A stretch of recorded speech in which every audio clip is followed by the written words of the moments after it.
Never before in the history of the world has a steel building collapsed due to fire.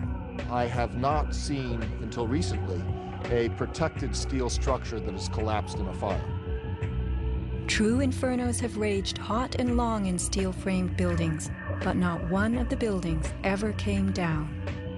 In 1975, the World Trade Center's North Tower suffered a nighttime fire that flamed for 3 hours, spreading vertically from floor to floor. It burned twice as long as the fires of 9/11 without even a hint of a building collapse. In February 2005, the Windsor Tower in Madrid, a skyscraper undergoing reconstruction, sustained a 20-hour fire. This is what was left, a standing building strong enough to support a crane. Compare a 20-hour inferno to 90 minutes of smoke.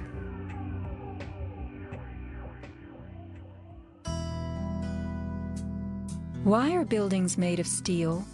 Strong, light, and flexible steel frames offer many advantages over wood and concrete, especially where skyscrapers are concerned. Steel makes big buildings relatively light, with tremendous load-bearing capacity.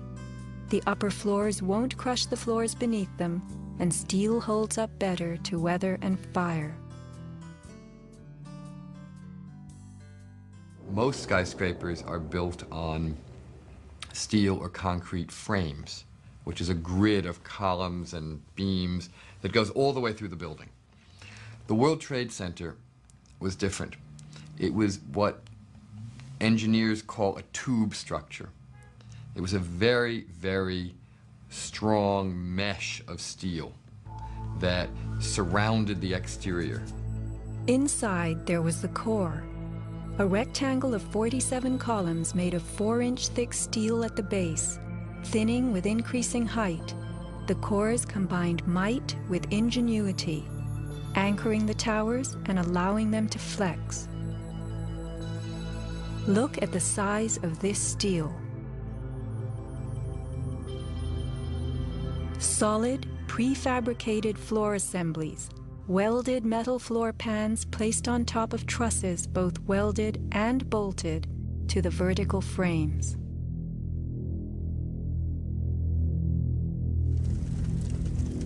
The story we were told. This rock-like steel grid gave way because fire warped the trusses, causing the bolts to fail. As the trusses sagged and fell, the floors dropped with them. In its 2002 documentary, Why the Towers Fell, PBS creates a video model. Once the trusses fail, the floors they were holding cascade down with a force too great to be withstood. The result is what's called a progressive collapse, as each floor pancakes down onto the one below. What remains standing? The tall, indestructible core. Why does PBS fail to explain the complete disappearance of the Twin Towers cores?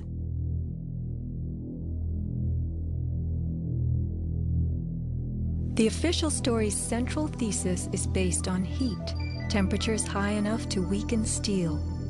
But people in the towers did not report such heat. Think about it. Neither steel, concrete, nor glass can burn. So what in those buildings could have burned to make such heat? How do these firefighters describe the collapse of the North Tower? We started running, floor by floor, instead of popping out. It was if they had detonated. Yeah, if they were planned to take down a building. Boom, boom, boom, boom, boom, boom, boom. All the way down. I was watching it and running.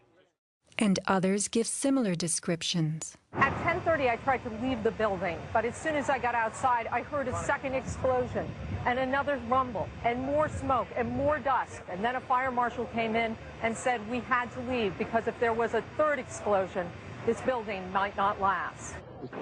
Like, it sounded like gunfire, you know, bang, bang, bang, bang, bang. And then all of a sudden, 3 big explosions. Started walking down the stairs, we made it to the 8th floor. Big explosion. Flew us back into the 8th floor. Do you know if it was an explosion or if it was a building collapse? To me, it sounded like an explosion. But it was a huge explosion.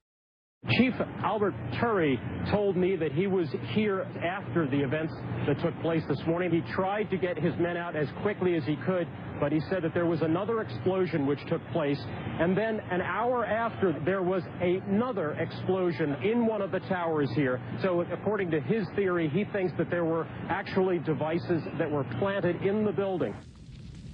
Reports of bombs in the buildings, explosions. A CBS reporter to Dan Rather. But I was coming toward the World Trade Center looking for CBS crews and asked a firefighter if he saw any. All of a sudden, there was a roll, an explosion, and we could see coming at us a ball of flame stories high.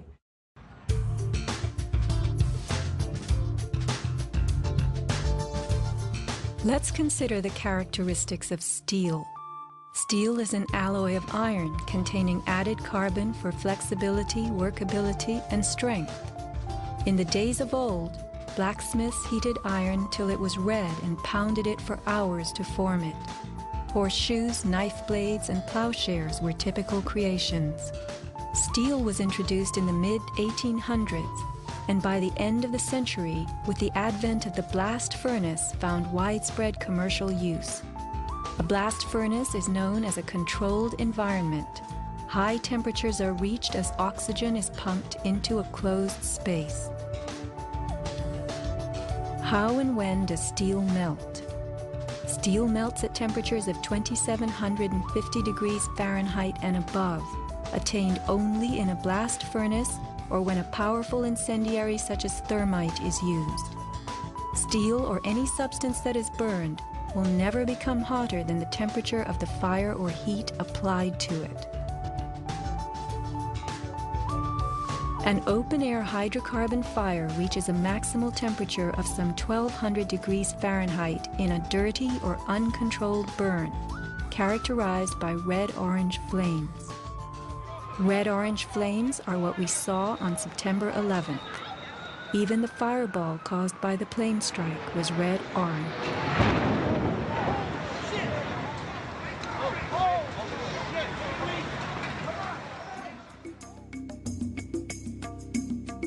A controlled burn falls between a dirty burn like a fireplace and a controlled environment, the blast furnace. A controlled burn employs a regulated mix of air and fuel, an example being your gas stove or the engine in your car. You can fire up your gas stove all day long, making soup, roasting a duck, or simmering a stew. Made of steel, your stove will not melt, and nor will your pots and pans. This is a kerosene heater designed for use in any ordinary house. The heater runs on jet-grade kerosene contained in this tank. Made of steel, the heater can operate all night and all day. The kerosene fumes ignite and burn inside it, never causing even the smallest part of this heater to weaken or melt. Yet we were led to believe that these tremendous buildings, framed in steel and surfaced in aluminum, totally collapsed from small scattered fires and 90 minutes of smoke. Take note of these hurtling beams, thrown laterally outward as the tower comes to earth. Would fire have the strength to eject such huge hunks of metal?